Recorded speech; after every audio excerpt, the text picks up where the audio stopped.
Doctor Sarwar sir শুধু cancer নয়, তিনি জটিল রোগের সফল চিকিৎসক।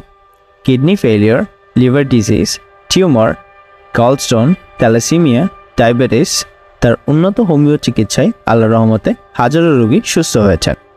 প্রচলিত পদ্ধতিতে যেখানে শরীর দুর্বল হয়ে যায়, ডক্টর সারোয়ার স্যারের হোমিও পদ্ধতিতে রোগ প্রতিরোধ ক্ষমতা বাড়িয়ে ক্যান্সারকে মূল থেকে নির্মূল করে। সুতরাং সিরিয়াল দেওয়ার জন্য আজই যোগাযোগ করুন নিচে দেওয়া নাম্বারে। ডক্টর সারোয়ার স্যার রোগী দেখেন শনিবার থেকে সোমবার ঢাকা পল্টন এবং মঙ্গলবার থেকে বৃহস্পতিবার হবিগঞ্জ, সকাল 10টা থেকে সন্ধ্যা 6টা পর্যন্ত। সুতরাং ক্যান্সার হলে অ্যান্সার নেই, এই কথার ভিত্তি নেই। সবাই ভালো থাকবেন। আল্লাহ হাফেজ।